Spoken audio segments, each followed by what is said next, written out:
Oui, Père, ce matin encore, nous voulons écouter sur ta voix. Ce matin encore, nous voulons te glorifier. Ce matin encore, nous voulons t'élever, Seigneur. C'est toi qui dois régner dans nos cœurs. Et nous voulons encore ce matin, Seigneur, nous prosterner devant toi, devant ta face, devant ta grandeur, ta majesté et ta splendeur. Amen. Alors, mes amis, ce matin, je vais encore vous parler de tout ce qui se passe au sein des églises qui sont contraires à la parole de Dieu. Pourquoi j'insiste tellement? Parce que beaucoup de chrétiens sont en danger. Voilà, en danger, oui, effectivement. Et en danger de se perdre et de s'éloigner plus de Christ et de la vérité que d'être proche du Seigneur. Et après, évidemment, où va notre âme après la mort? Où allons-nous si nous n'avons pas suivi le vrai Jésus, mais que nous avons suivi un faux Jésus ou un faux mouvement, et que nous avons plutôt suivi les hommes que de suivre le Dieu vivant. Et moi, vraiment, ce matin, je vais encore vous encourager, vous exhorter, et puis aussi vous prévenir, vous avertir aussi, et puis vous ouvrir un peu les yeux par la grâce du Seigneur, bien sûr. Bien sûr que tout ce que je dis, que vous le vérifiez par vous-même, parce que c'est très important que vous fassiez vos propres recherches. Mais nous sommes vraiment dans un monde terrible. Bon, alors, je suis pas apocalyptique dans le sens que je vois que du négatif. Non, heureusement, je vois le positif, c'est quand même dans le Seigneur. C'est que le Seigneur, il a un avenir pour ses enfants. Et notre avenir, il est céleste, il est pas terrestre. Il est dans le royaume de Dieu, la patrie céleste, mes amis. Et si nous sommes là, c'est toujours dans l'attente de notre nouvelle vie en Christ, comme Jésus l'a dit, je vous donne la vie éternelle. Nous avons la vie éternelle en Jésus-Christ. Et même si ce monde-là, il va passer toute sa convoitise, nous savons que notre cœur ne doit pas être attaché à ces choses-là, de ce monde, du matériel, etc., mais être attaché fermement à Christ, parce que notre avenir, comme je l'ai dit à l'instant même, est céleste. Et notre maison est céleste et n'est pas terrestre. Et ce qui se passe dans ce monde-là, c'est justement que nous avons un ennemi, c'est Satan, bien sûr, et il essaie par tous les moyens de nous détourner de notre héritage céleste, pour nous amener dans des voies contraires à Dieu et pour nous perdre, bien sûr, avec lui, puisque lui, il est déjà condamné. Et il veut pas aller tout seul en enfer, il veut emmener une multitude de personnes, d'âmes avec lui. Et malheureusement, beaucoup se laissent séduire et tromper par cet usurpateur, ce voleur, ce destructeur, ce menteur, ce meurtrier, qui est Satan. Vous le savez bien, c'est un trompeur, c'est le plus grand séducteur.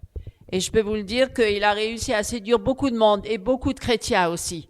Et il y a une multitude de chrétiens qui marchent sur ce chemin-là, de perdition, et qui ne se rendent même pas compte qu'ils sont trompés et qu'ils sont aveuglés et qu'ils ont été séduits, parce qu'il y a la séduction spirituelle et elle est grande à la fin des temps, et l'apostasie est grande, et il n'y a pas, comme certains le disent, et je le répète, il n'y aura pas un grand réveil mondial.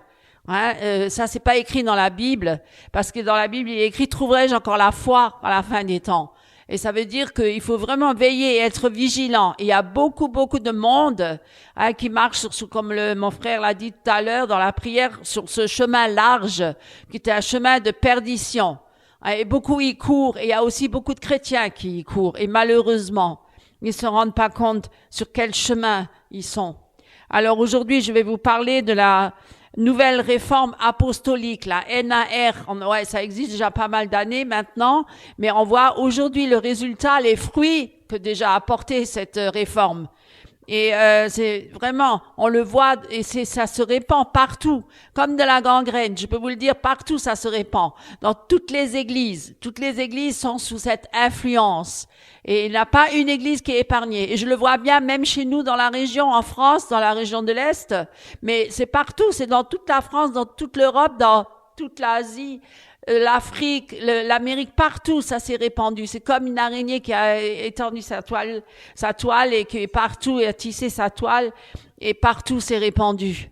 et on ne se rend même pas compte qu'on est piégé. On se rend même pas compte qu'on est parce que c'est un peu comme l'histoire de, j'allais dire la grenouille. Vous avez déjà connu cette histoire qui est dans l'eau et puis on chauffe l'eau et elle va pas sauter. L'eau commence à chauffer, à bouillir et elle reste toujours dans cette eau, dans le bocal, parce qu'elle veut même pas sortir.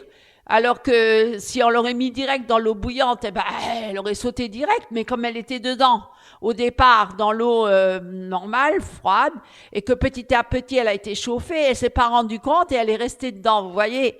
Et c'est ça le danger. C'est qu'on se rend pas compte qu'on est dans une église apostate et que les enseignements qui sont donnés dans cette église, ce sont des hérésies, ce sont des fausses doctrines, on se rend pas compte parce que c'est mélangé avec la vérité. Il y a des demi-vérités. Vous savez, le diable, il connaît la Bible aussi. Et il y aura des demi-vérités. Il y aura même 95% de vérité ou même 99, 1% de mensonges. Eh ben, comme on dit, si on met 1% de poison dans de l'eau, eh ben, toute l'eau est empoisonnée. Vous voyez? Donc, vous voyez, ça se répand partout. Et moi, je veux vraiment ce matin encore prévenir. Alors oui, on parle de la nouvelle réforme apostolique, mais est-ce qu'on sait vraiment ce que c'est cette réforme, ce mouvement, ce grand mouvement qui s'est répandu dans le monde entier? C'est un mouvement, on l'appelle dominioniste. J'en avais déjà parlé il y a quelques temps en arrière, quelques années même, sur le dominionnisme. Mais on va le répéter parce que c'est vrai qu'il faut toujours répéter les choses. On a une tendance à tellement vite oublier. Je ne sais pas, on apprend des choses et puis après, on le met dans un fond de tiroir, hein, c'est un peu la mémoire, on a un tiroir, on le met dedans et puis c'est fermé à clé, même des fois on l'ouvre même plus du tout, ou alors on l'ouvre de temps en temps, ou alors quand on se rappelle, on dit « Ah oui, effectivement ». Et c'est pour ça qu'on doit toujours s'encourager les uns les autres et toujours s'exhorter et toujours rappeler toujours ces choses, les mêmes choses.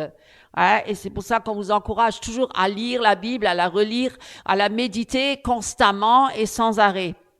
Alors, la nouvelle réforme apostolique, c'est un mouvement dominioniste qui affirme que Dieu restaure les fonctions perdues de la gouvernance de l'Église, à savoir les fonctions de prophète et d'apôtre, vous voyez. Alors, les dirigeants de ce mouvement, apparemment, peu organisé, affirme, pourtant c'est très bien organisé, croyez-moi, c'est pas que c'est pas organisé du tout, c'est très bien organisé, très bien organisé. Alors mais c'est très subtil, leur organisation est très subtile.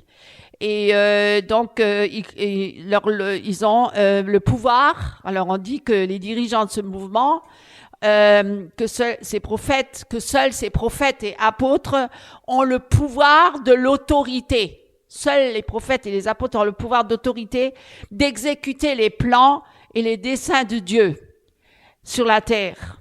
Ils croient qu'ils posent les fondations d'une église mondiale. Vous voyez, gouvernée par eux, bien sûr. Gouvernée par eux, une église mondiale.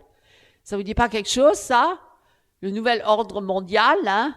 Et une seule église mondiale, une seule religion. Alors, ils accordent une plus grande importance aux rêves, aux visions et aux révélations extra-bibliques qu'à la Bible, affirmant que leur enseignement révélé et leur expérience rapportée, par exemple les voyages au ciel, les conversations face à face avec Jésus, les visites d'anges, ne peuvent pas être trouvées par les anciennes écritures. Voilà, donc les voyages au ciel, en enfer, hein, vous connaissez, il y en a de plus en plus, et c'est très séduisant des fois, hein, parce que c'est incroyable. Moi, j'ai déjà écouté des témoignages de personnes qui sont allées au ciel et en enfer, et sur le moment, on pourrait presque y croire, hein, on est presque dans le récit, tellement c'est impressionnant. Et les visites d'anges aussi, il y en a beaucoup qui parlent de visites d'anges, bien sûr, etc., toutes sortes d'inspirations, hein. Et c'est ça. Et pour dire que finalement, on dit la nouvelle réforme apostolique. Alors déjà, pour un peu analyser rien que déjà ce titre-là, on peut dire c'est un peu comme la nouvelle réforme apostolique, c'est un peu comme la science chrétienne. Ça veut dire qu'elle est ni pas vraiment chrétienne, ni pas vraiment scientifique. Voyez, science chrétienne, ça veut rien dire.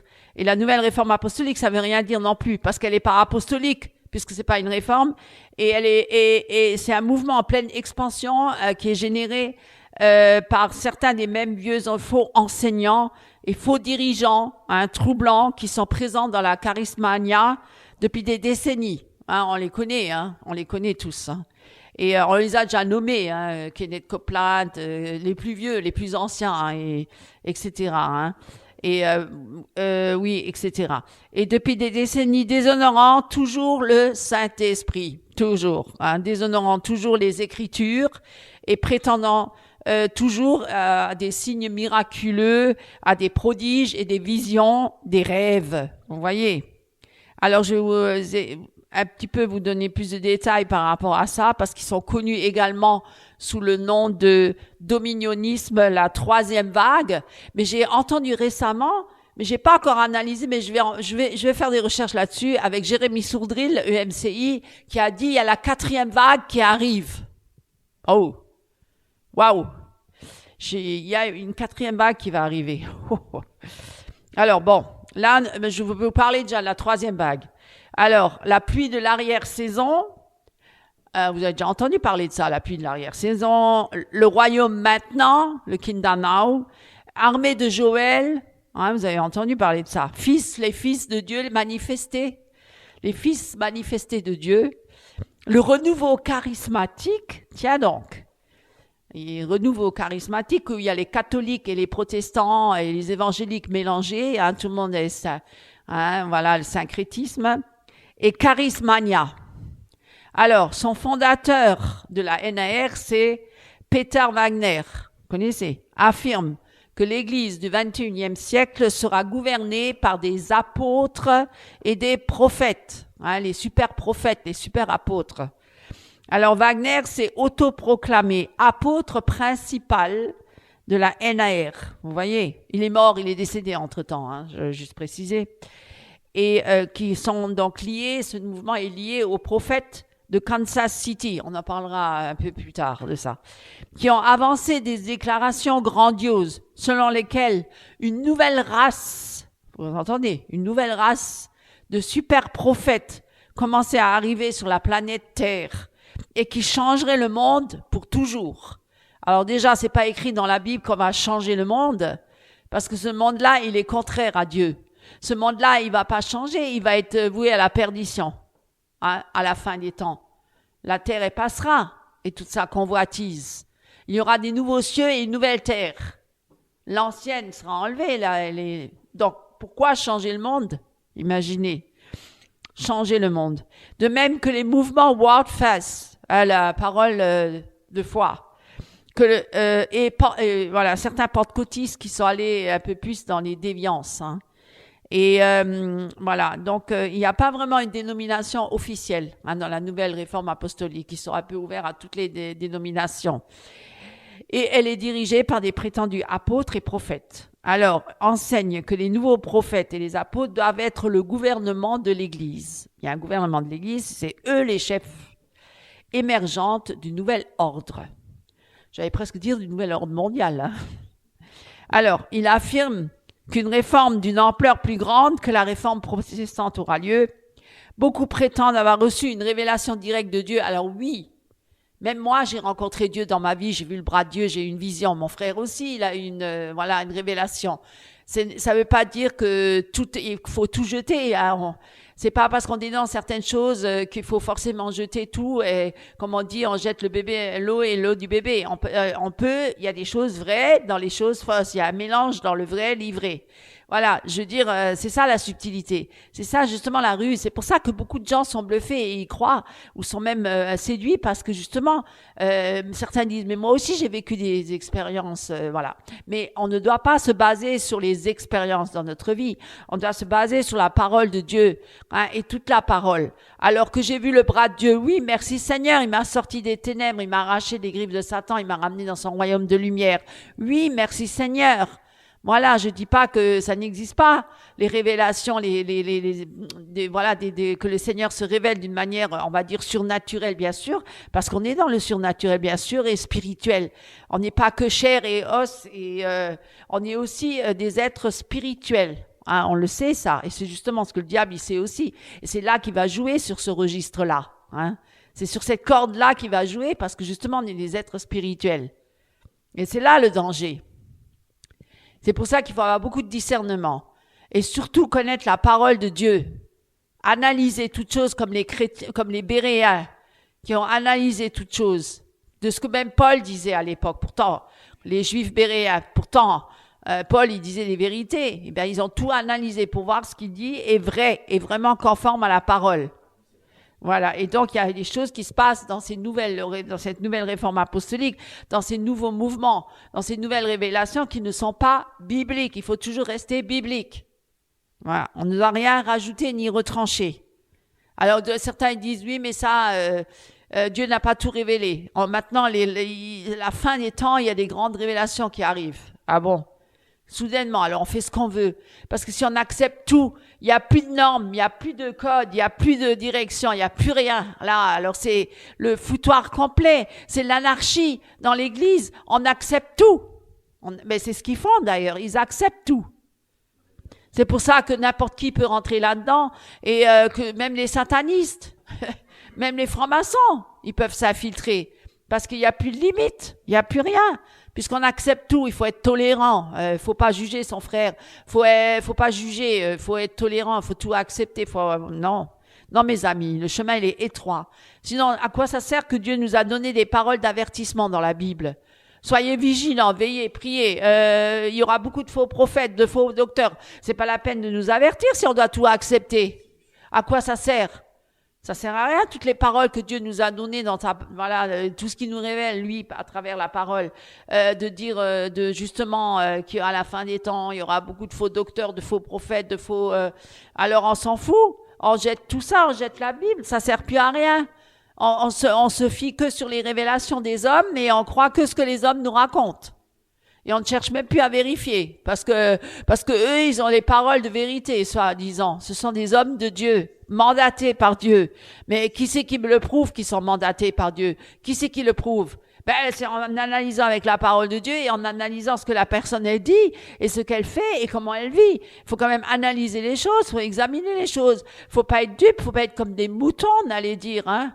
Et de tout avaler parce que cet homme-là, waouh, ce qu'il me sort, waouh, c'est super et tout. Puis il est super sympa.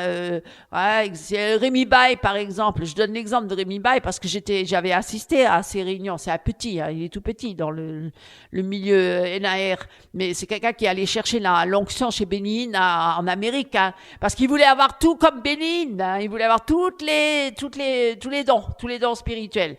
Et quand il est venu, il y avait une série de pluies d'or, une série de poussières d'or, une série de dents en or, une série de saint-rire, une série de les jambes qui s'allongent, une série de tomber dans l'esprit par terre, une série de tout, franchement, des grands anges de 30 mètres dans l'église. Enfin bref, il se passait tout le temps des choses extraordinaires. Et Bandini pareil. Et puis les gens, ils étaient bluffés. Et les gens, ils y croyaient.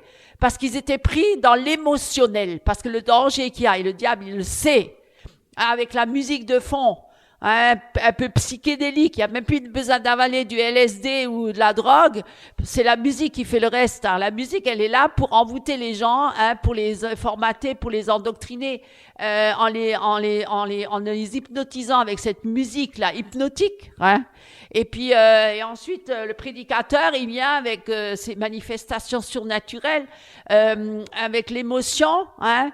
Les gens sont pris émotionnellement parce que ils rentrent en transe presque, parce que la musique ils savent comment faire, ils viennent avec la musique, ils chantent, ils font des longs chants, des longues louanges très longues. Les gens sont là, ils sont exaltés, émotionnellement ils sont au sommet là de leurs émotions, hein, ils sont très sensibles et hop, on peut leur faire avaler n'importe quoi, hein, de l'huile dans les mains alors que tout ça, l'occultisme, les occultistes, les spirites, il se passe les mêmes choses là chez les hindous aussi, Kundalini et tout ça. Donc vous voyez, il faut analyser ça, tout ça de près. Alors c'est plus alors qu'il y a marqué dans la Bible que l'Église doit être une Église ordonnée, qu'il doit y avoir de l'ordre dans l'Église. Alors là, c'est le foutoir complet. Les gens ils rient, ils tombent les uns sur les autres, même ils se font mal, même il y en a qui se blessent, il y en a qui se fracturent des membres parce qu'ils tombent sur les autres. Avec Bénigne, il y a une multitude qui tombe là, tout le monde tombe. Vous imaginez une personne âgée là, d'autres qui lui tombent dessus, elle peut se casser voilà, et c'est d'ailleurs arrivé. Et voilà, et donc c'est le foutoir complet, c'est le désordre complet, partout c'est le bordel, les gens sont couchés les uns sur les autres en rigolant comme des débiles, enfin bref. Moi je vous dis, ça si ça vient de Saint-Esprit, mais il y a un problème. Vous savez que c'est écrit ça. Alors ce que je voulais vous dire après ça, voilà, certains ils ont même dit qu'ils ont visité le ciel, alors ils ont visité le ciel, à de nombreuses reprises. Il y en a qui montent au ciel comme changer de chambre ou aller dans la voiture. Oh, j'étais au ciel aujourd'hui avec Jésus. Ouais, j'ai vu le Père, je me suis assis sur ses genoux. Ah, il m'a caressé la tête, il m'a dit, mon fils, j'ai une mission importante à te donner. Tu es envoyé le grand prophète qui va venir pour changer mon église. Non, mais vous vous rendez compte quelle prétention ils ont ces gens-là, hein? C'est quand même Et d'ailleurs, ils sont bourrés d'orgueil, hein. D'ailleurs, parce qu'ils se prennent pour des êtres supérieurs, hein, ils se prennent pour des êtres supérieurs, et ils manipulent la foule, ils manipulent les assemblées, ils manipulent les gens, et les gens se laissent facilement manipuler, parce qu'ils vérifient pas dans la Bible, parce qu'ils connaissent pas la parole, parce que certains sont même pas nés de nouveau, parce qu'ils courent après les hommes et après les miracles, hein, les signes et les prodiges avant tout. C'est pas après Jésus qui court, c'est après l'homme de Dieu ou la femme de Dieu. Waouh, elle fait des miracles. Oh, il se passe des choses là-bas. Ça bouge. Ah, ouais, courons-y. Cours partout, ils courent là où ils sont. Et c'est vrai, et puis ça marche. Et puis alors en ce moment, quand c'est la rentrée quand c'est le mois de septembre, après les grandes vacances qu'ils ont beaucoup dépensé pendant leurs vacances, hein, dans leur villa là et tout ça, au bord de mer, il faut qu'ils rentrent de l'argent de nous. Alors ils vont faire des séminaires et des réunions, et ils vont d'église en église pour qu'on leur donne des offrandes et des dons, hein. Alors c'est une offrande pour ceci, une offrande pour cela. Il y a pas un panier, il y en a 36 devant les pieds les gens. Ils doivent en donner à celui-là, à ce pasteur-là, etc., pour que monsieur puisse vivre dans l'opulence et dans la richesse, pendant ce temps que les ouailles vont travailler à l'usine, hein, tous les jours, on se levait à 4 heures du matin. Non mais écoutez, arrêtez, ouvrez les yeux. Ça commence à nous saouler, je vous le garantis, hein. Et je comprends pas que les gens sont encore aussi naïfs. Parce que oui, ils abusent des personnes faibles et blessées de la vie. Ces gens blessés et faibles de la vie, ils cherchent du secours. Alors oui, ils ont besoin, certains, ils sont tellement malmenés à la maison ou avec leur partenaire ou avec leur mari et leur femme qui cherchent un secours dans l'église. Oui, ils cherchent le secours parmi ces hommes-là, les hommes de Dieu, soi-disant les pasteurs qui doivent veiller sur le troupeau, veiller sur les âmes et veiller sur la brebis qui est déchirée, la brebis qui est malade, la brebis qui a besoin de soins. Bien sûr que Dieu a envoyé des pasteurs pour ça, pour veiller sur le troupeau et prendre soin de ces brebis. Bien sûr, il y a des brebis qui sont faibles et qui ont besoin de soins et qui ont besoin d'être encouragés, besoin d'être entourés, besoin d'amour. Et c'est pour ça que ces hommes-là et ces femmes-là en profitent. Profitent de la faiblesse de ces brebis-là, de la faiblesse de ces pauvres brebis perdues qui ne savent pas où aller, comment être soutenus dans leur vie désespérée. C'est ça pourquoi il y a tellement de gens qui tombent et qui sont malmenés et manipulés. Ils le savent et le diable le sait derrière. Et il les pousse justement à arriver dans ces situations-là pour qu'ils cherchent le secours. Et alors on leur promet monts et merveilles, on leur promet la guérison, la délivrance, on leur promet tant de choses, même la richesse et la gloire à l'évangile de prospérité. Tu deviendras riche quand tu vas venir en Jésus. Ah bon, à Jésus, tout le monde est riche. Faut qu'on soit tous riches, sinon t'es maudit. Parce que le pauvre, il est maudit. Celui qui a pas beaucoup d'argent, t'es pas assez béni, t'as pas assez prié. Parce que ça, c'est des manipulateurs, hein. Ils ouvrent des commerces Ils ont plein d'argent qu'ils ont récolté par rapport aux offrandes et aux dons pour après investir dans les commerces ou dans les bourses, dans la bourse et dans toutes sortes de moyens financiers possibles pour se faire la belle vie jusqu'à la fin de leur jour. Où ils ouvrent des écoles bibliques. Elles sont pas gratuites, elles sont chères. Et puis alors ils viennent, ils ont manipulé tellement de monde et séduit tellement de monde que ces gens vont s'inscrire. Ils vont leur donner tous les mois. Ils n'ont pas besoin de se casser la tête pour se lever le matin à 4 heures pour aller travailler tous les jours pour nourrir leur famille. Voilà, moi je dis la vérité aujourd'hui. Et que ça plaise à qui veut. Et puis de toute façon ces gens-là, il y en aura toujours qui vont dire ah mais non mais t'as tort, il est vraiment un homme de Dieu, une femme de Dieu, elle prêche la parole, mais oui mais pas toute la parole. Elle prêche la parole et ensuite elle prêche aussi des faussetés et c'est ça le danger. Hein? Subtilement, on introduit le poison. Quand on veille moins, quand on est moins vigilant, quand les gens sont séduits par la personne, séduits par l'homme ou la femme, à ce moment-là, on peut injecter le poison parce qu'ils sont soumis et dominés. Voilà. Et c'est pour ça que je vous le dis. Moi, je viens pour dénoncer tout ça. Et c'est parce que si on n'ouvre pas sa bouche, hein, moi, je vous dis franchement, on voit les gens, il y a un danger, il y a un trou, les gens ils tombent dans le trou. On doit être à côté et rigoler. Maintenant, il faut avertir. Attention, danger. N'allez pas dans cette direction-là. C'est pas bon. Personne en danger. Assistance à personne en danger. Et si j'en parle aussi, c'est parce que moi-même, je suis tombée dedans. Par le passé. J'ai aussi été séduit par ces beaux parleurs. Hein, ces charlatans. Je les vois encore aujourd'hui. Toujours le même discours. Ça n'a pas changé, hein. Toujours en train de manipuler la foule. Toujours en train de manipuler les gens avec le nom de Jésus. On utilise le nom de Jésus pour séduire les gens. Les gens qui viennent à peine de sortir du péché, qui viennent à peine de se relever des ténèbres, on les enfonce dans une autre sorte de ténèbres, dans une autre sorte d'esclavage, parce qu'on devient l'esclave de ces gens-là, de ces hommes-là et de ces femmes-là dans les églises. Voilà. Ouais. Comme Rémi Baille qui a dit, je ne sais pas si Jésus leur aurait réussi ça, c'est les miracles que lui fait aujourd'hui. Vous vous rendez compte? Quelle prétention, quel orgueil.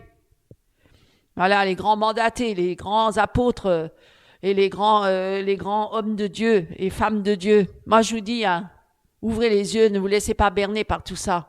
Regardez à Jésus et uniquement à Jésus. Le Seigneur est là, il vous aidera dans vos situations et dans vos difficultés. Passez du temps avec le Seigneur, criez à lui, priez. Cherchez Dieu avant toute chose. Ne cherchez pas les hommes. Ne cherchez pas les miracles et les signes et les prodiges. Parce que d'ailleurs, ces hommes-là, ces femmes-là, c'est même écrit dans la parole. Ils ont dit quoi? N'avons-nous pas chassé les démons en ton nom?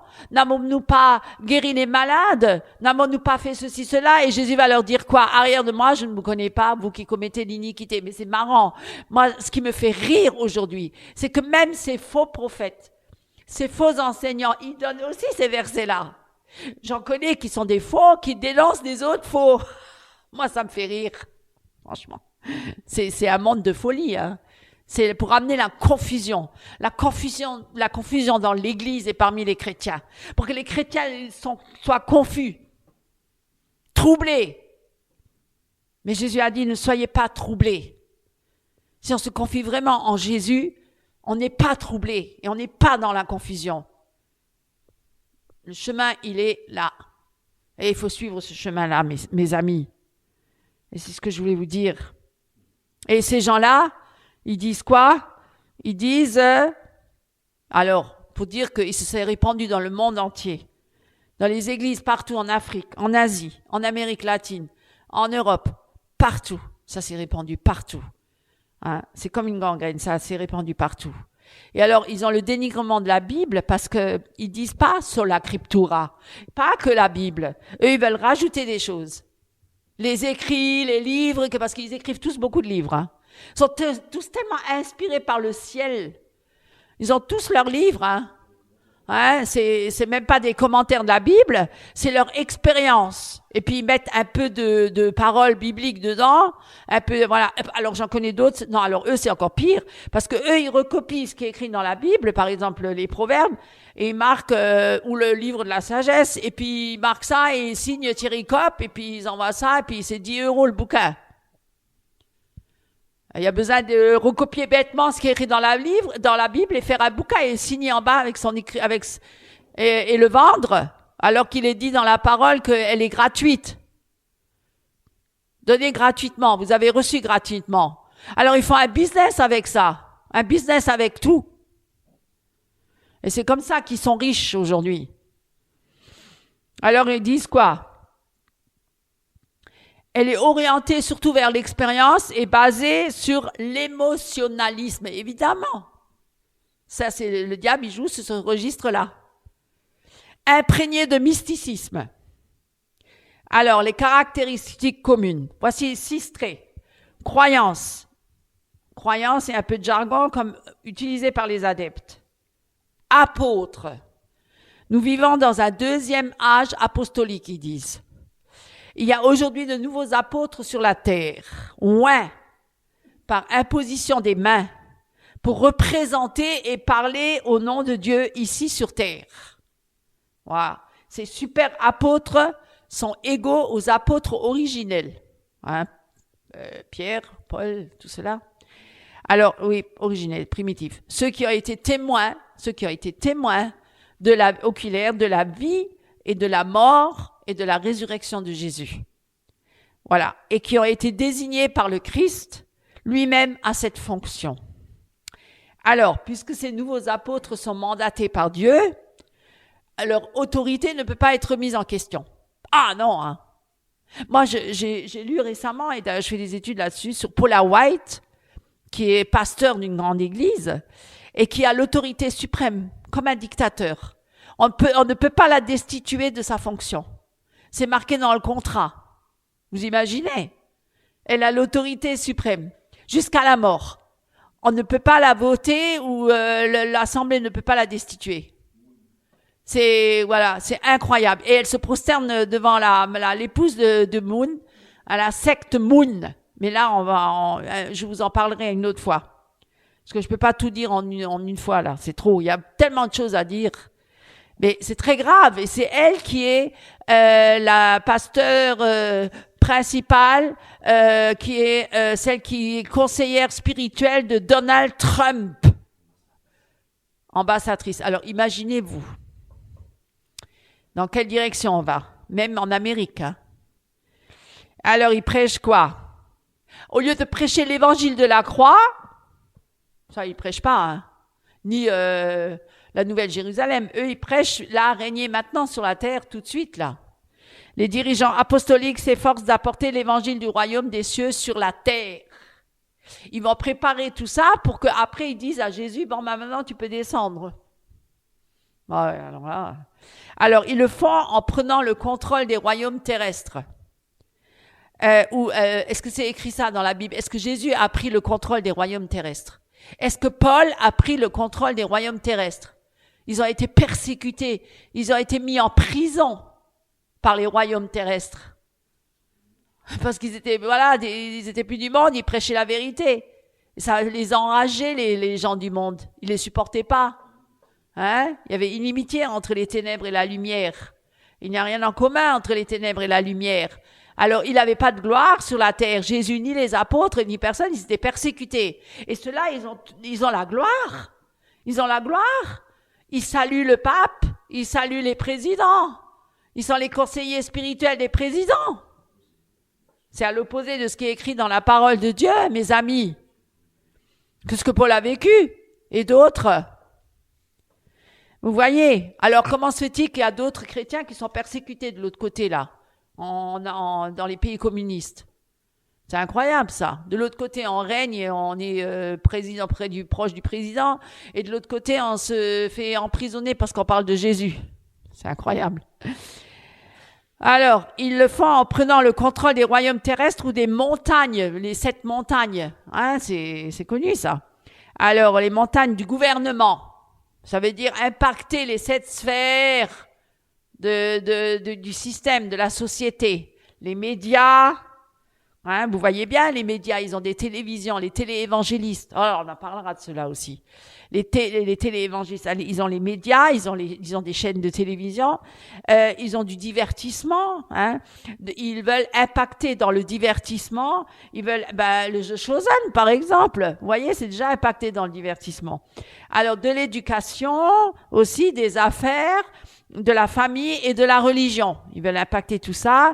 Les dirigeants parlent souvent de construction de villes et organisent des marches de prière. Vous avez déjà entendu les marches de prière, là? Les marches de Jésus-Christ, même en France. Hein. Marcher pour Jésus, c'est pas biblique. C'est pas biblique. Non?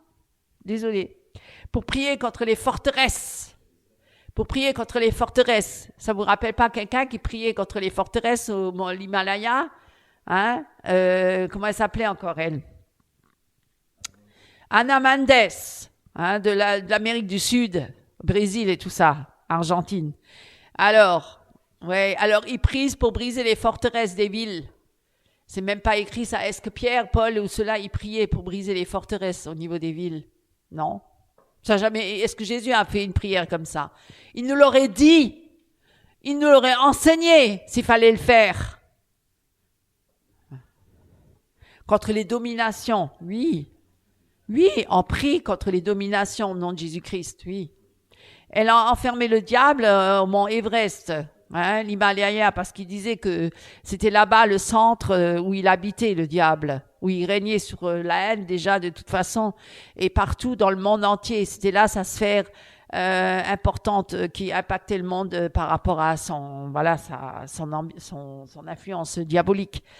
Et elle est allée l'enfermer, elle est allée le défier, elle a même mis une épée.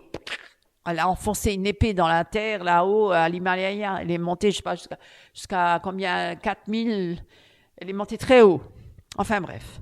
Comme elle est descendue très bas dans l'eau aussi pour défier Poséidon. Hein? Enfin, bref. Mais c'est de la folie, mes amis. C'est de la folie. C'est de la folie. C'est de la folie.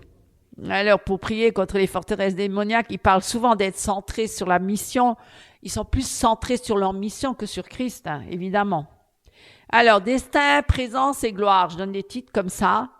Ils mettent souvent l'accent sur une manifestation de la gloire et de la présence de Dieu. Dieu est là, Dieu est là, Dieu est là. Vous avez déjà entendu ça, hein? Dieu est là. La présence de Dieu. Et ont souvent une onction spéciale pour recevoir une révélation. Alors les gens, quand ils disent Dieu est là, les gens, ils commencent à trembler. Ils sont là, ils tremblent. Il y en a qui tombent, il y en a qui crient, il y en a qui pleurent, il y en a, Dieu est là, il y en a qui prophétisent, il y en a qui parlent en langue. Alors il y en a qui parlent en langue, ils prophétisent n'importe quoi, l'autre il traduit n'importe quoi et on sait même pas ce qui a été dit vraiment. Et enfin bref. Et tout ça mélangé. Alors, et ils disent aussi que les démons se manifestent aussi, etc. Alors, et il y a une multitude d'anges qui sont présents là, en plus. Les anges guerriers qui sont là, présents aussi, qui combattent l'assemblée. Alors, et ils sont là, et ils ont une révélation directe pour accomplir des guérisons, hein, des signes et des prodiges. Et souvent, ces guérisons qui sont accomplies, ou même les prophéties qu'ils donnent, elles sont souvent pas réalisées. Parce qu'il y en a qui ont analysé ça. Hein. Moi, je vous viens pas avec des comme ça. C'est pas de feu de paille que je vous ramène. C'est vraiment des choses qui sont confirmées. Des gens qui ont fait des études, qui ont fait des recherches depuis des années et qui ont confirmé que leurs prophéties ne se sont jamais accomplies. Beaucoup de prophéties ne sont pas accomplies. Voilà. Et qu'ils ont prêché tellement d'hérésies. Et les guérisons aussi, il n'y en a pas beaucoup qui sont confirmées. Voilà, on peut même pas. Alors, je vais vous dire, accomplir des guérisons et d'autres signes et prodiges, il enseigne que notre objectif est d'atteindre notre destinée. Entrez dans votre destinée.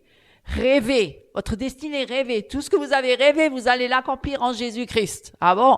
Alors qu'il est dit dans la parole qu'il faut renoncer à soi-même, renoncer à sa vie, mourir à soi et porter sa croix et suivre Jésus-Christ sur ce chemin étroit.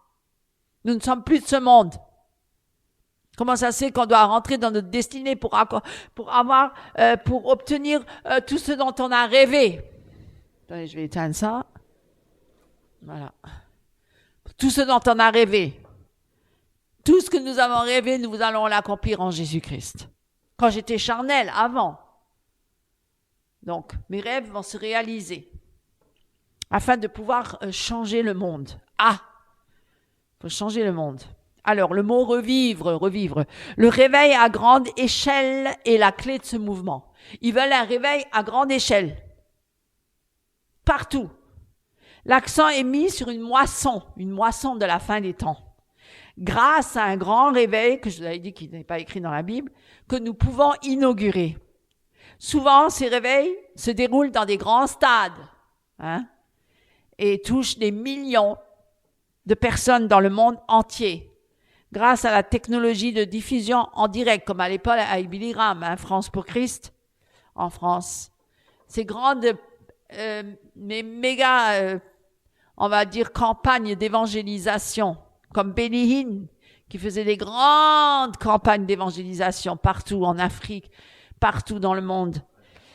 Reinhard Bonnke, c'est lui qui avait remarié Benny Hinn quand il s'était divorcé de sa femme pour être couché avec Paula White. Et ensuite, il s'est remarié de nouveau avec la même femme. Et puis, c'est Reinhard Bonnke qui l'a remarié à nouveau. Et maintenant, il est nouveau divorcé par cette femme, Benny Hinn. Il est en instance de divorce. Et Samuel Peter Schmidt était présent pour interpréter, pour traduire ce que Reinhard Bonnke disait en allemand, parce que Samuel Peter Schmidt de l'église de Mulhouse connaissait bien l'allemand. Vous voyez, ils sont tous liés. Et tout cela, ils ont des grandes églises, méga church. Ils ont beaucoup prospéré grâce à la nouvelle réforme apostolique. Ils ont tous beaucoup prospéré, ces gens-là. Beaucoup. Et il y a beaucoup de gens qui ont réalisé que c'était tous des fausses églises. Ils sont sortis et aujourd'hui, ils forment des églises de maison. Et ne parlons pas de Karambiri, qui était le chouchou de l'église de Mulhouse et qui aujourd'hui, lui aussi, il raconte n'importe quoi. Il est aussi en train de vouloir impacter l'Afrique. Il est en train d'influencer les membres de son église pour dire que l'Afrique est très riche en or, en diamants, etc., qu'il y a des ressources minières, des ressources du sol, qu'aucun continent n'a autant que l'Afrique a énormément de ressources, de richesses, et qu'ils sont exploités par les Européens ou les Américains, et qu'eux-mêmes, ils doivent reprendre ces choses-là en main pour pouvoir l'exploiter, eux, les Africains. Il est en train de monter la tête aux Africains pour leur dire, reprenez vos richesses. Vous dormez. Il n'a pas dit, repentez-vous de vos péchés, entrez dans le royaume de Dieu, notre patrie, elle est céleste. Enfin bref, souvent ces réveils se découlent dans les grands stades. Grâce à la technologie, ils sont diffusés dans le monde entier. Ils sont commercialisés et ils sont produits comme des concerts de rock. C'est pareil, hein? Pareil. Alors, et tous les versets, juste pour dire, des écritures concernant l'apostasie de la fin des temps sont ignorées. On n'entend jamais parler de ça. Et ils sont ignorés et remplacés par des déclarations exagérées sur la prochaine grande chose qui est toujours à nos portes et qu'on entend tout le temps. Unité, unité. Soyons tous unis. Voilà, l'unité. L'unité avant tout. C'est ce que le pape, il parle, il proclame l'unité, tout le monde proclame l'unité, tout le monde parle d'unité. Dans le monde entier et dans les églises, soyons tous unis. Parce que c'est bien sûr que c'est écrit dans la Bible, soyez unis frères et sœurs en Christ. Mais en Christ, soyez unis, pas aux dépens de la doctrine biblique. On ne peut pas être unis avec un qui est contraire à la doctrine biblique. On ne peut pas être unis avec cette personne-là, c'est impossible. Impossible. Voilà. Donc, il est presque toujours utilisé la foi avec le comment et le pourquoi de ce mouvement. L'unité pour amener le ciel sur la terre. Il y en a d'ailleurs un qui a même écrit un livre là-dessus. Le ciel qui est venu sur la terre. Conduit à brouiller les lignes. Je crois que c'était Cunningham. C'est Jeunesse en mission. Il fait partie du mouvement là à l'époque aussi de la jeunesse. La jeunesse qui devait aller impacter et évangéliser le monde entier. Vous connaissez Jeunesse en mission? Ah, ils se sont aussi compromis. Énormément. Énormément compromis. même avec le pape. Alors, vous voyez tout ça, hein? Voilà. Et l'unité pour amener le ciel est conduite à brouiller les lignes doctrinales et confessionnelles. Parce que si on veut avoir l'unité et qu'on veut amener le ciel sur la terre, et on se compromet avec tout, et voilà. Et donc, c'est plus le chemin étroit qui mène au royaume de Dieu. Hein? On brouille les lignes doctrinales, tout l'essentiel de la doctrine, la base, et confessionnelle, réunissant souvent les dirigeants bien connus d'églises charismatiques, réformées, de la parole de la foi, on mélange tout, hein, parole Kenny Hagin, tout cela, parole de foi, des chercheurs émergents, progressistes et catholiques romains réunis ensemble, tous sous le même toit. Vous voyez? Et même le Chrislam, vous avez déjà entendu parler de ça, Chrislam, même les musulmans, on les accueille comme des frères. Hein, et les bouddhistes, bien sûr. Et ça, c'est voilà, l'œcuménisme. L'œcuménisme, c'est à quoi c'est amené. Et amené à se prosterner devant une seule église. Une seule église, une seule monnaie, un seul nouvel ordre mondial et un antéchrist qui arrive, devant lequel tous vont se prosterner. Voilà, il viendra comme un grand leader spirituel très charismatique. Très charismatique. Et il prépare tout ça. Voilà. Et il se fabrique un nouveau Jésus. Voilà. Enfin, les églises NAR abandonnent presque toujours un principe majeur de la foi chrétienne. Hein, la NAR, elle nie la toute suffisance de l'écriture. Les adeptes de la NR peuvent croire à l'infaillibilité et à l'autorité de la Bible, mais la parole de Dieu ne leur suffit pas. Ça leur suffit pas. La mort sacrificielle de Jésus pour nos péchés n'est pas suffisant. Vous vous imaginez? Mais c'est grave. C'est là, on attaque là. Hein? Que Jésus-Christ, qu'il a accompli sur la croix, c'est pas suffisant. Vous vous imaginez? Pas plus que la promesse de la vie éternelle au ciel. Hein? Parce qu'il faut encore faire des œuvres à côté, il faut encore rajouter des choses. C'est ça la subtilité. C'est ça qui est grave. Hein? Le fondateur, les dirigeants, le fondateur de la nouvelle réforme apostolique et le spécialiste de la croissance de l'Église, Peter Wagner, il est décédé récemment, mais il y a la suite, hein, il y en a d'autres, a été professeur de croissance de l'Église à l'école des missions mondiales de Fuller Theological Seminary jusqu'à sa retraite. Voilà. Jusqu'à récemment, il était président de Global Harvest Ministry. Harvest Ministry, ça me rappelle Thierry Kopp qui fait partie de ça aussi, en France. Hein. Et chancelier émérite de Wagner Leadership Institute. Chuck Pierce, ça vous dit quelque chose? Membre éminent du Conseil international des apôtres, lui a succédé. C'est lui actuellement qui est le président de cette nouvelle réforme apostolique. Alors, je vais vous nommer quelques apôtres et prophètes et autres personnes hein, de cette secte NAR. Je vais vous les nommer, oui. J'ai pas peur de nommer des noms, hein, parce qu'il faut les nommer. Parce que beaucoup les écoutent, et beaucoup sont bluffés, et beaucoup sont trompés, et beaucoup sont séduits. Alors, je vais vous nommer Bob Jones, Paul Cain, Cindy Jacob, vous connaissez la grande apôtre, Mike Bickle, Maison internationale de prière, Rick Joyner, Bill Johnson, Église Bethel, Redding, Californie, Todd Bentley, Lou Engel, Brian et Bobby Houston, l'église de Houston, hein, les Hillsong, l'église Hillsong, les Hillsong, tous les chants qu'on chante, partout les Hillsong, dans toutes les églises, elles sont tellement belles parce qu'ils ont même créé des écoles de louanges, hein, pour former des leaders en musique, en louange, pour conduire le peuple de Dieu dans la louange. On n'a pas besoin de ça. C'est pas biblique.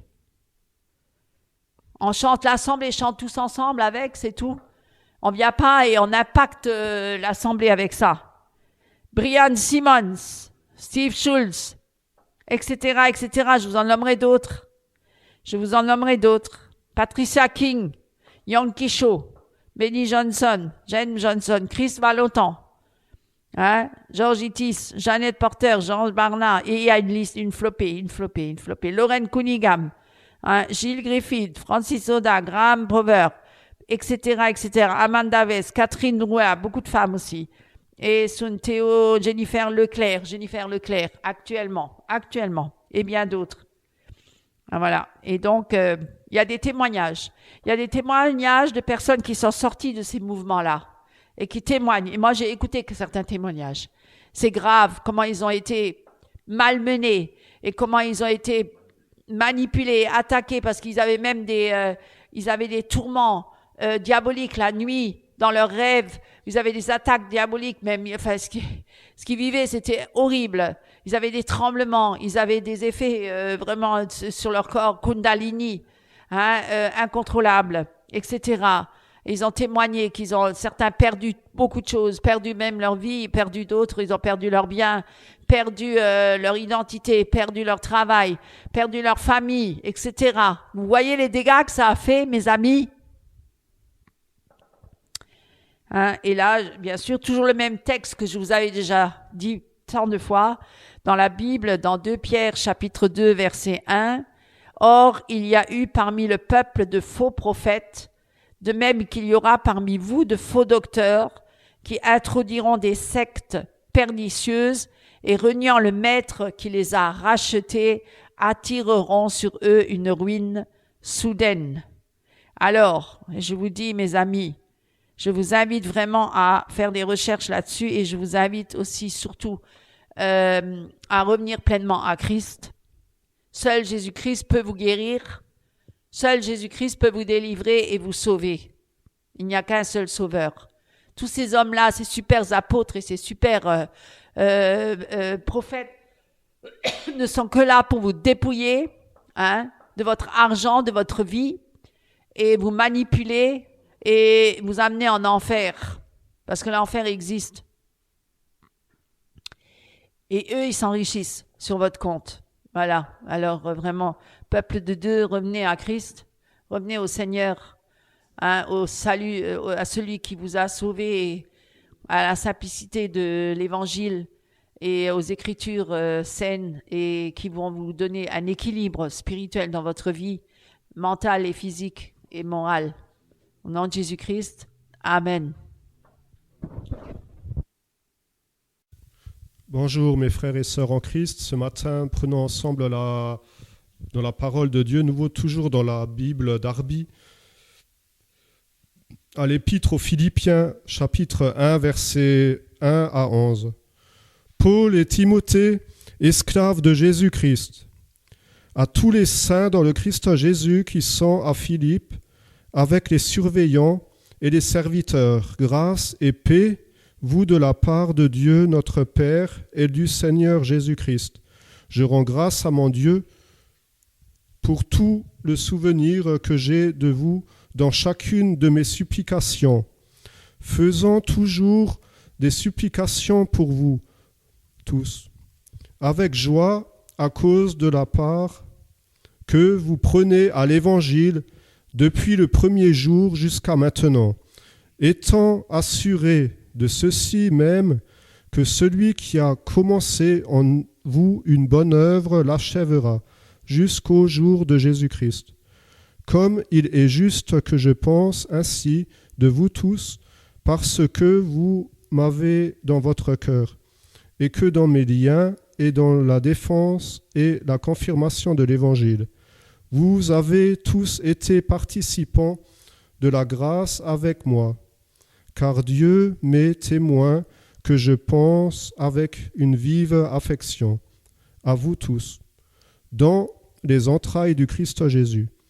Et je demande ceci dans mes prières, que votre amour abonde encore de plus en plus en connaissance et toute intelligence, pour que vous discerniez les choses excellentes, afin que vous soyez purs et que tous ne branchiez pas jusqu'au jour de Christ, étant remplis du fruit de la justice qui est par Jésus-Christ à la gloire et à la louange de Dieu. Amen.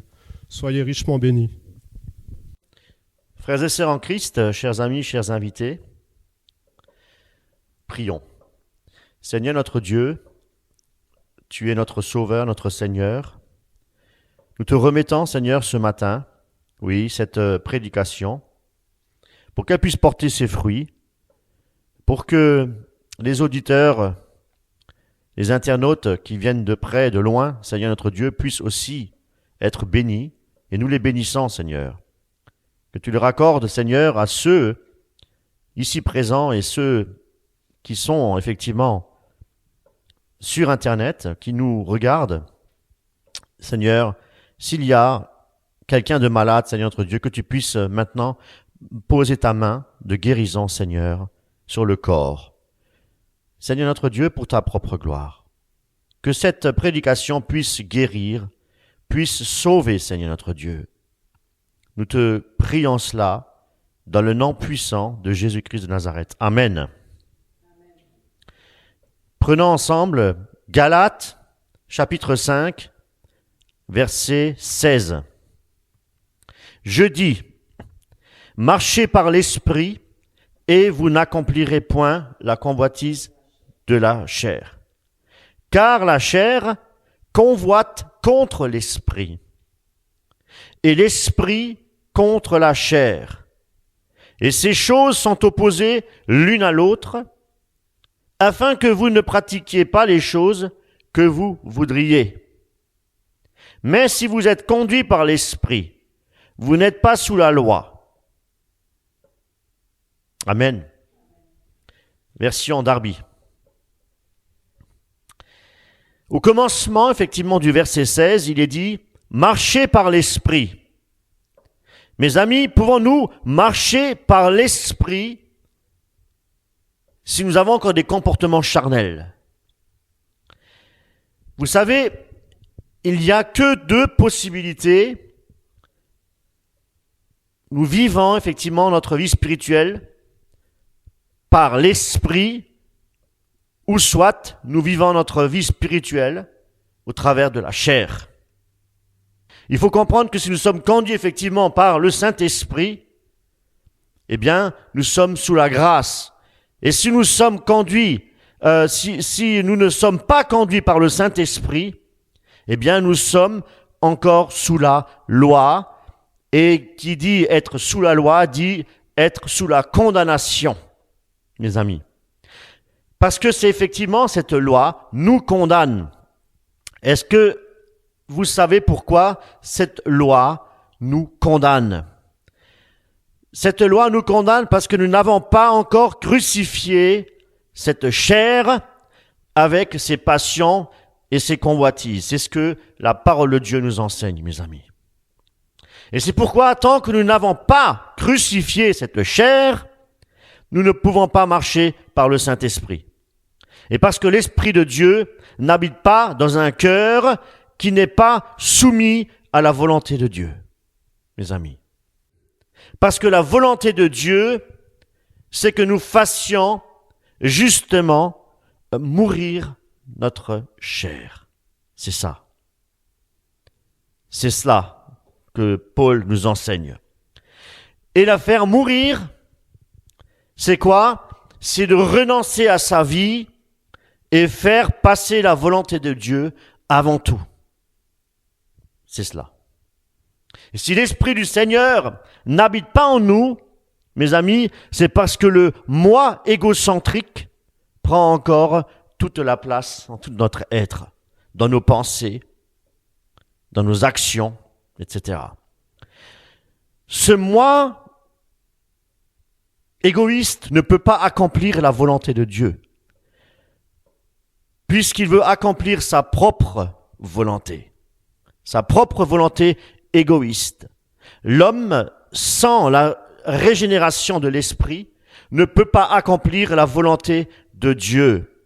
Et il accomplit sa propre volonté et en obéissant au désir de la chair.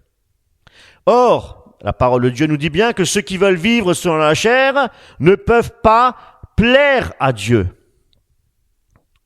Nous allons dans Romains, chapitre 8, verset 7. Romains 8, 7. 7 à 8. Romains 8, 7 à 8. Parce que la pensée de la chair est inimitié contre Dieu, car elle ne se soumet pas à la loi de Dieu, car aussi elle ne le peut pas. Et ceux qui sont dans la chair ne peuvent plaire à Dieu. Voyez-vous? L'apôtre Paul est très clair dans ses propos, mes amis. Il dit que si l'Esprit du Seigneur n'habite pas en nous, eh bien, nous ne sommes pas de lui. Nous ne lui appartenons pas. Et si quelqu'un ne lui appartient pas, il est serviteur du diable, mes amis. Parce que si nous n'appartenons pas à Jésus-Christ, à qui appartenons-nous, mes amis? Il n'y a pas un personnage intermédiaire. Voyez-vous? Si l'Esprit de Christ, mes amis, n'habite pas en nous, eh bien nous ne pouvons pas être le temple du Saint-Esprit. Voyez-vous? Matthieu 23, verset 25. Matthieu 23, verset 25, il est dit: Malheur à vous, scribes et pharisiens hypocrites, car vous nettoyez le dehors de la coupe et du plat, mais au-dedans, ils sont pleins de rapines et d'intempérance. Nous sommes des sépulcres blanchis qui paraissent beaux au dehors, dans la version Louis II, qui paraissent beaux au dehors, mais qui au-dedans sont pleins d'ossements de mort et toutes sortes d'impuretés.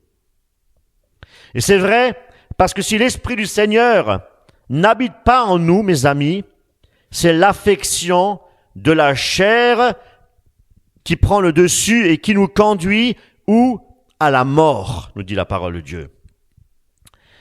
Et non pas l'affection de l'Esprit qui habite en nous, qui nous mène à la vie éternelle. C'est pourquoi ce matin, pouvons-nous dire ou pouvons-nous affirmer, mes amis, avec certitude que le Saint-Esprit habite en nous? Considérons nos voies et jugeons-nous nous-mêmes pour savoir si effectivement, si l'Esprit de Dieu habite en nous, si nous sommes réellement le temple du Saint-Esprit. C'est bien de s'examiner soi-même. C'est bien. Il faut de temps en temps s'examiner soi-même pour savoir où on en est avec le Seigneur. Que Jésus-Christ et que le Père ont bien fait sa demeure en nous. Voyez-vous? Et que nous sommes réellement le temple du Saint-Esprit, comme Paul nous l'affirme. Alors, comment savoir si Christ habite en nous et si nous sommes réellement le temple du Saint-Esprit? À quoi reconnaît-on, mes amis, que l'Esprit de Dieu habite en nous? Pour que le Seigneur puisse habiter en nous, suffit-il de croire que Jésus-Christ est vivant, qu'il est ressuscité des morts et qu'il est assis à la droite du Père? C'est la question qu'on pourrait se poser. Suffit-il aussi simplement de fréquenter l'assemblée assidûment pendant les cultes, ne pas manquer un seul culte, d'être participant aux activités de l'Église au sein de la chorale, à l'école du dimanche et toutes ces activités spirituelles? Est-ce que cela prouve est-ce que cela affirme-t-il que le Seigneur habite réellement en nous? Est-ce que nous pouvons nous baser sur ces critères-là? Voilà. Vous savez, on dit assez facilement « je suis un chrétien » ou « je suis une chrétienne ». Si quelqu'un vous demande, vous êtes dans la rue, quelqu'un vous demande « vous êtes quoi ?» Vous êtes quoi? Eh bien, votre obédience religieuse. Ah ben moi je suis chrétien. Je suis chrétien évangélique, je suis chrétienne évangélique. Mais peut-on dire facilement, non pas ma volonté, Seigneur, mais que ta volonté se fasse? Je m'abandonne totalement à toi et j'offre mon corps en sacrifice vivant. Eh bien, mes amis, c'est cela être chrétien. Voyez-vous? C'est ça être chrétien. Chrétien, c'est-à-dire c'est l'appartenance à Jésus-Christ. Je lui appartiens. J'ai été scellé par son esprit. Voyez-vous? Il m'a racheté d'un grand prix et je lui appartiens. J'ai changé de maître et de Seigneur. Aujourd'hui, j'ai accepté, j'ai choisi Seigneur Jésus-Christ, mon Sauveur et mon Seigneur, pour lui obéir et pour marcher dans la sainteté et pour devenir enfant de Dieu, fils de Dieu. Oui, oui, nous sommes des fils de Dieu. C'est ce que la parole nous enseigne, mes amis. Mais il y a un fils de Dieu qui nous a rachetés et qui nous a sauvés et qui nous a élus avant la fondation du monde. C'est Jésus-Christ, c'est le Fils de Dieu, le véritable, le chemin, la vérité, c'est Jésus-Christ. Comment pouvait-il, l'apôtre Paul, affirmer avec certitude quand il disait « Ce n'est plus moi qui vis, mais c'est Christ qui vit en moi ». Voyez-vous, ce moi égocentrique, eh bien, n'était pas là. Il n'avait pas ce moi égocentrique, parce qu'il pouvait dire « C'est Christ qui vit en moi ». Et comment sait-on que Christ a vécu dans l'apôtre Paul? Parce qu'il parlait en langue? Parce qu'il faisait des miracles? Parce qu'il faisait des guérisons? Ou peut-être parce qu'il prophétisait? Non, mes amis. Parce qu'il pouvait dire avec autorité, « Soyez mes imitateurs ». Rien que le fait de dire « Soyez mes imitateurs », prouvait qu'il marchait dans l'intégrité, à la ressemblance de Jésus-Christ. Voyez-vous, pour pouvoir affirmer cela, pour pouvoir dire cela, c'est que il marchait vraiment dans la vérité, parce qu'il était lui-même imitateur de Jésus-Christ. Cela dit, mes amis, si nous disons que nous avons le Saint-Esprit, eh bien, nous devrions suivre l'apôtre Paul, c'est-à-dire nous devrions avoir les mêmes caractères que Jésus-Christ avait. Et pourquoi? Parce que Christ vit en nous, mes amis. Parce que Christ vit en nous. Et parce que Christ travaille notre cœur.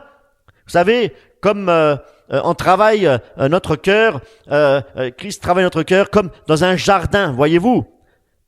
Le jardin, il faut l'entretenir.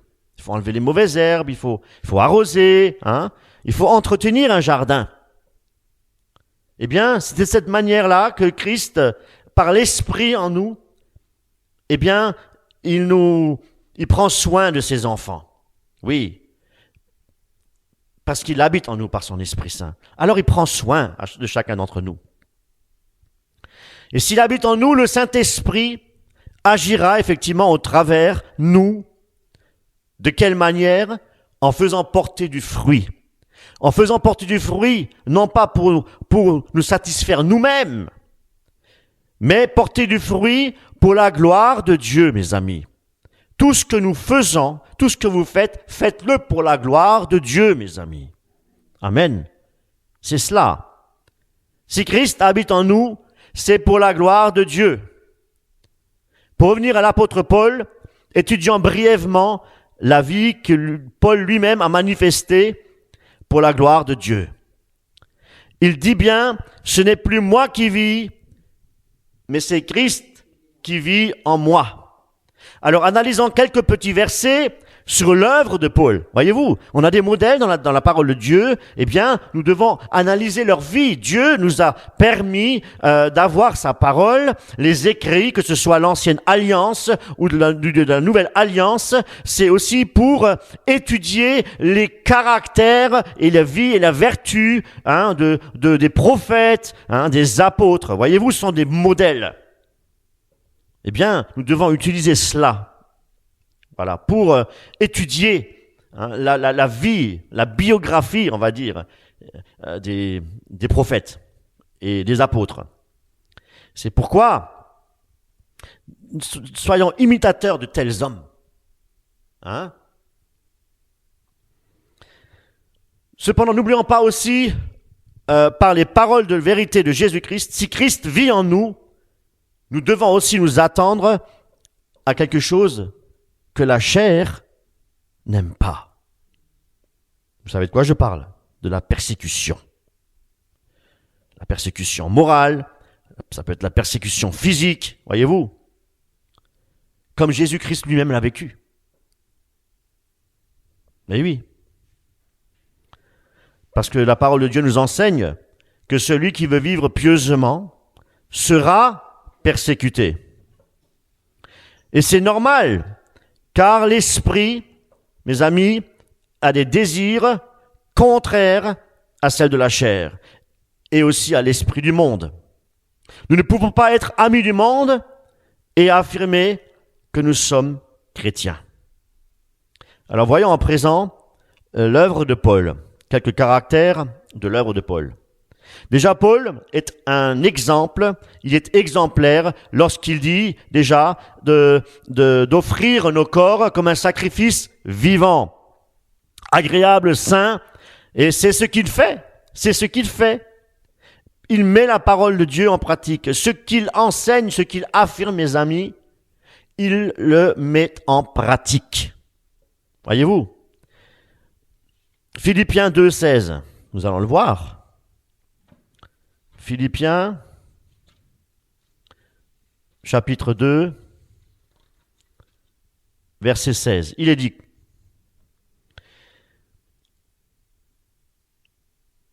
parmi laquelle vous reluisiez comme des luminaires dans le monde, présente la parole de Dieu, de parole de vie, pour ma gloire, au jour du Christ, en témoignage, que je n'ai pas couru en vain, voyez-vous, que je n'ai pas couru en vain, ni travaillé en vain. Mais si même je sers d'aspersion sur le sacrifice et le service de votre foi, j'en suis joyeux et m'en réjouis avec vous tous. Voyez-vous? Eh oui. Nous allons dans 2 Timothée, chapitre 4, verset 6. Car pour moi, je sers déjà de libation et le temps de mon départ est arrivé. J'ai combattu le bon combat, j'ai achevé la course, j'ai gardé la foi. Désormais, m'est réservé la couronne de justice que le Seigneur juste juge me donnera dans ce temps-là, et non seulement à moi-même, mais aussi à tous ceux qui aiment son apparition. Remarquez, mes amis, que Paul était prêt à s'offrir en sacrifice. Déjà, la foi des Philippiens est comparée à un sacrifice offert, mes amis, un sacrifice qui est offert à Dieu, mes amis, et l'apôtre Paul de dire qu'il verserait son propre sang même, s'il le fallait, pour ses frères. Voyez-vous, l'amour qu'il avait. Et pour Paul, mourir en martyr serait pour lui une immense joie, parce qu'il a beaucoup souffert, effectivement, pour le nom du Christ. Et quand il dit « j'ai combattu le bon combat de la foi », c'est-à-dire qu'il a toujours gardé la foi quand il passait dans les épreuves, les persécutions, tout ce qu'il a dû subir et tout ce qu'il a dû surmonter, mes amis, par la grâce de Dieu et par la puissance du Saint-Esprit. Sans l'Esprit de Dieu, si Christ n'habitait pas en lui, il était impossible de pouvoir surmonter tout cela, mes amis. Et nous allons continuer dans 2 Corinthiens, chapitre 11, verset 23, pour étudier un petit peu les caractères de l'apôtre Paul. Voilà. Sont-ils ministres de Christ? Je parle comme un homme hors de sens. Moi, outre mesure dans les travaux surabondants, sous les coups excessifs, dans les prisons surabondamment, dans les morts, quand il était mort, souvent, 5 fois j'ai reçu des Juifs 40 coups moins 1. 3 fois j'étais battu de verge, 1 fois j'étais lapidé, 3 fois j'ai fait naufrage, j'ai passé un jour et une nuit dans les profondeurs de la mer, voyez-vous. en voyage souvent dans les périls sur les fleuves, dans les périls de la part des brigands, dans les périls de la part des compatriotes, dans les périls de la part des nations, dans les périls de la ville, dans les périls du désert, dans les périls en mer, dans les périls parmi de faux frères, en peine et en labeur, en veille souvent, dans la faim et la soif, dans les jeûnes souvent, dans le froid et la nudité. Outre ces choses exceptionnelles, il y a ce qui me tient assiégé tous les jours, la sollicitude pour toutes les assemblées. Voyez-vous, la sollicitude pour toutes les assemblées, à savoir que chaque jour, il avait ce souci des frères et des sœurs au sein de l'assemblée, comme dans les livres des Galates, il s'inquiétait parce qu'il y avait des judaïsants pour rajouter l'œuvre de la loi à ce qui a déjà été condamné sur la croix par Jésus-Christ, à savoir la chair qui était condamnée, le péché. On va continuer dans 2 Corinthiens, chapitre 12, verset 14, où il est dit: « Voici cette 3e fois, je suis allé auprès de vous et je ne vous serai pas à charge, car je ne cherche pas vos biens, mais vous-même. » Voyez-vous, il cherchait à instruire, à exhorter, à édifier le peuple de Dieu. Car ce ne sont pas les enfants qui doivent amasser pour leurs parents, mais les parents pour leurs enfants. Voyez-vous. L'apôtre Paul était un exemple en matière de la foi, de charité, d'amour, d'humilité et aussi de zèle, mes amis. Il méprisait les choses de ce monde pour n'aimer que les choses célestes. Voyez-vous. Nous allons voir quelques versets qui illustrent ces propos-là. 1 Corinthiens, chapitre 9, verset 22. 1 Corinthiens, chapitre 9, verset 22, où il est dit: « Je suis devenu pour les faibles comme faible, afin de gagner les faibles. Je suis devenu toute chose pour tous, afin que de toute manière j'en sauve quelques-uns.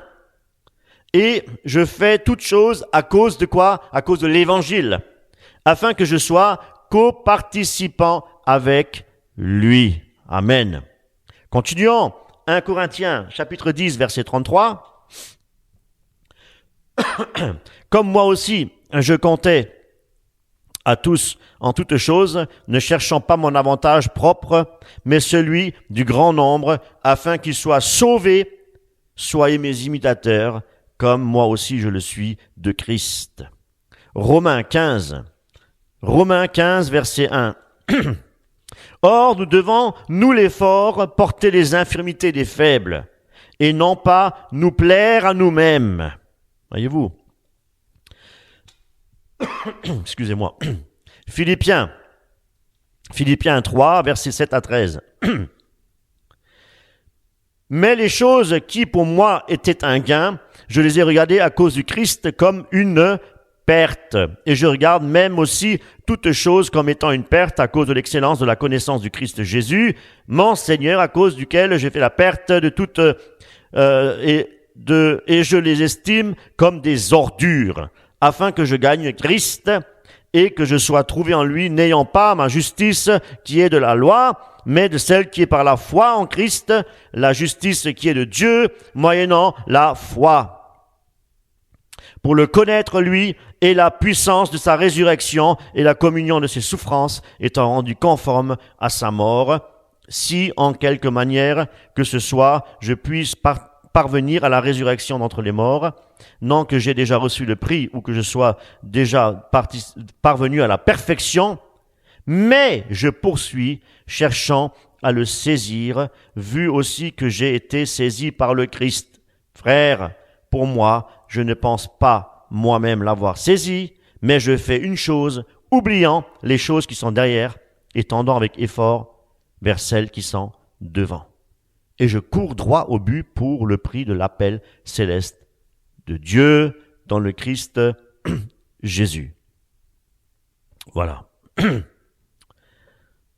C'est cela. Vous voyez, avec ces quelques versets que je viens de citer, eh bien, ça nous montre effectivement que Christ a réalisé quelque chose de grand dans le cœur de l'apôtre Paul. Christ, par son esprit, a travaillé son cœur pour accomplir les desseins de Dieu, pour accomplir la volonté de Dieu. Voyez-vous, Christ a accompli effectivement son œuvre dans le cœur de Paul. Voyez-vous, voilà comment le Saint-Esprit opère, mes amis. J'appelle cela de l'altruisme.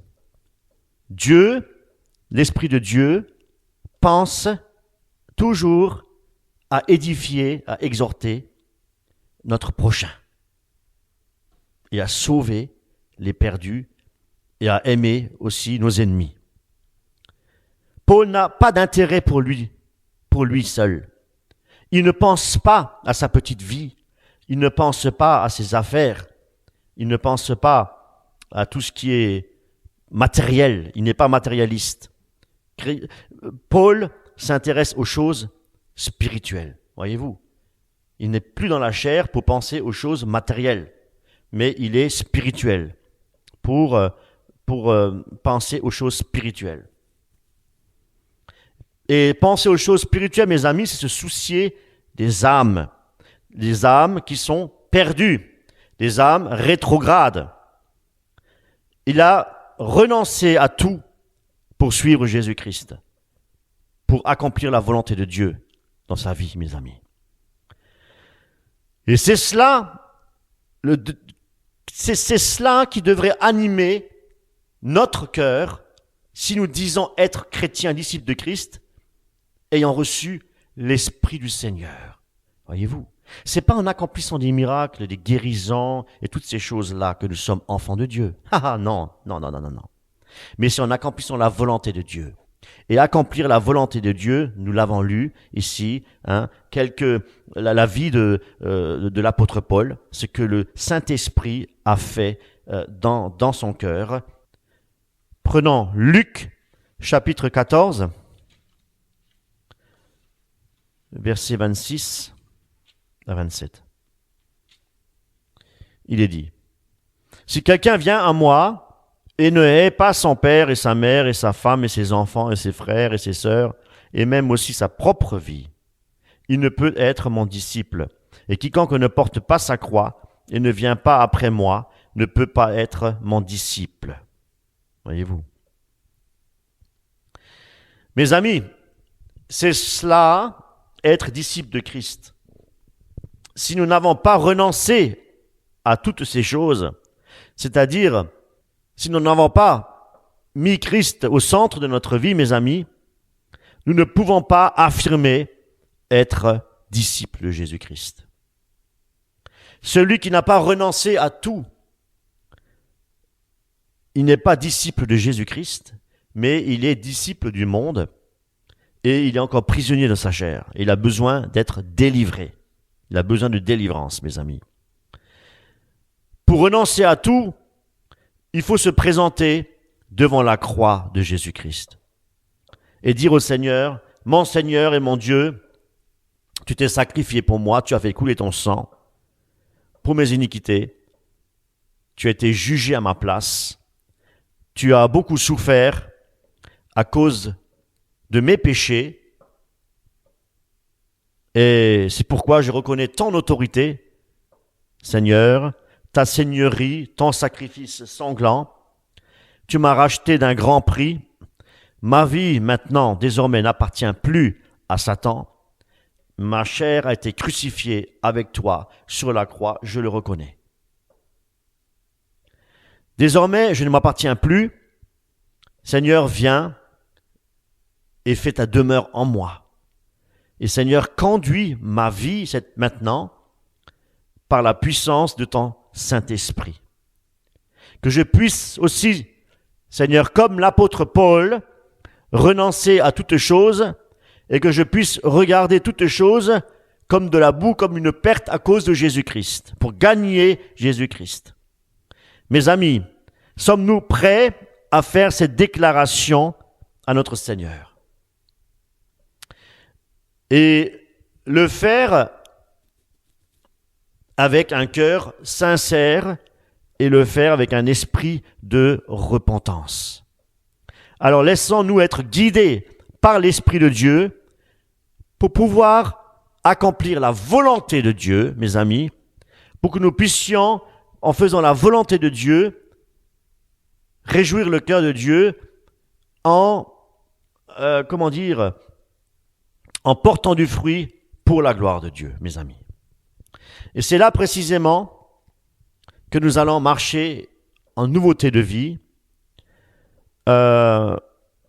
Nous aurons aussi à ce moment-là, par la puissance du Saint-Esprit, la force de vaincre le péché dans notre vie. Et le Saint-Esprit nous conduira dans toute la vérité. Il nous enseignera, l'Esprit de Dieu nous consolera, il nous communiquera aussi de la joie dans notre cœur lorsque nous passerons des épreuves, des difficultés, des tentations en tout genre. Le Saint-Esprit dit à notre esprit que nous sommes enfants de Dieu. Le Saint-Esprit nous gardera pour ne pas succomber dans la tentation. Le Saint-Esprit déposera dans notre cœur le fruit de l'Esprit. Le Saint-Esprit nous donnera aussi la force pour obéir au commandement de Dieu.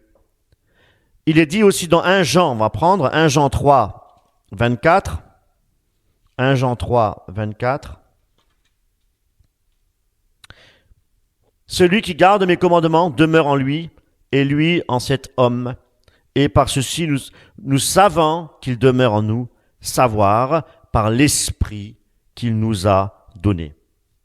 Mes amis, et si nous nous disons effectivement disciples du Seigneur, nous devons mettre la parole de l'apôtre Jean en pratique, et nous allons dans 1 Jean 3, 14, où il est dit « Nous savons que nous sommes passés de la mort à la vie parce que nous aimons les frères. Celui qui n'aime pas son frère demeure dans la mort. Quiconque hait son frère est un meurtrier. Et vous savez qu'aucun meurtrier n'a la vie éternelle demeurant en lui. Par ceci, nous avons connu l'amour, c'est que lui a laissé sa vie pour nous. Et nous, eh bien, nous devrions laisser nos vies pour les frères. » Voyez-vous, par le Saint-Esprit, tout cela est possible, mes amis. Tout cela est possible. Par le Saint-Esprit, l'amour de Dieu aussi grandit en nous pour que nous puissions ressembler jour après jour de plus en plus à Jésus-Christ. Voilà comment nous savons que l'Esprit de Dieu travaille en nous. Il nous a préparés effectivement pour la vie éternelle, pour qu'un jour nous puissions rentrer à la maison. Voyez-vous, le royaume de Dieu. Romains 8, versets 9 à 10, il est dit « Or, vous n'êtes pas dans la chair, mais dans l'esprit, si du moins l'esprit de Dieu habite en vous. Mais si quelqu'un n'a pas l'esprit du Christ, celui-là n'est pas de lui. Mais si Christ est en vous, le corps est bien mort à cause du péché, mais l'esprit est vie à cause de la justice, mes amis. » Et nous continuons encore dans 1 Jean, allez, on va dans 1 Jean, chapitre 3, verset 24. 1 Jean, chapitre 3, verset 24. « Celui qui garde ses commandements demeure en lui, et lui en cet homme. Et par ceci, nous savons qu'il demeure en nous, savoir par l'Esprit qu'il nous a donné. » 1 Jean 3, 9, il est dit « Quiconque est né de Dieu ne pratique pas le péché, car la semence de Dieu demeure en lui, et il ne peut pas pécher parce qu'il est né de Dieu. » Amen. Il n'y a pas d'autre moyen, mes amis, qui nous ont été donnés, à savoir de garder les commandements de Dieu, de ne pas pécher. Et reconnaître si l'Esprit de Dieu habite en nous, c'est le seul moyen. Voyez-vous, c'est cela, celui qui garde mes commandements. Pas celui qui fait des miracles en mon nom, qui chasse des démons en mon nom. Et ni par le parler en langue, ni par quoi que ce soit d'extra-biblique. Voyez-vous, il est bien dit dans Jean 5, 3, il est dit que aimer Dieu, c'est garder ses commandements, mes amis. Et celui qui ne garde pas ses commandements, il ne marche pas en nouveauté de vie, mais il est encore esclave de la chair, vendu au péché. Il est encore dans l'iniquité. Et c'est pourquoi nous devons toujours nous examiner personnellement. 2 Corinthiens chapitre 13, verset 5. Examinez-vous vous-même et voyez si vous êtes dans la foi. Éprouvez-vous vous-même. Ne reconnaissez-vous pas à l'égard de vous-même que Jésus-Christ est en vous?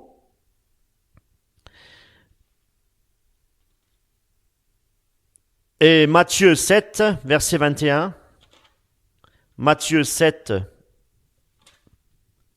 verset 21. C'est ce que je disais tout à l'heure. Ce ne sont pas tous ceux qui me disent Seigneur, Seigneur, qui entreront dans le royaume des cieux, mais celui qui fait la volonté de mon Père qui est dans les cieux. Et je continue. Plusieurs me diront ce jour, Seigneur, Seigneur, n'avons-nous pas prophétisé en ton nom, et n'avons-nous pas chassé les démons en ton nom, et n'avons-nous pas fait beaucoup de miracles en ton nom? Et alors je leur déclarerai, je ne vous ai jamais connu, retirez-vous de moi, vous qui pratiquez l'iniquité.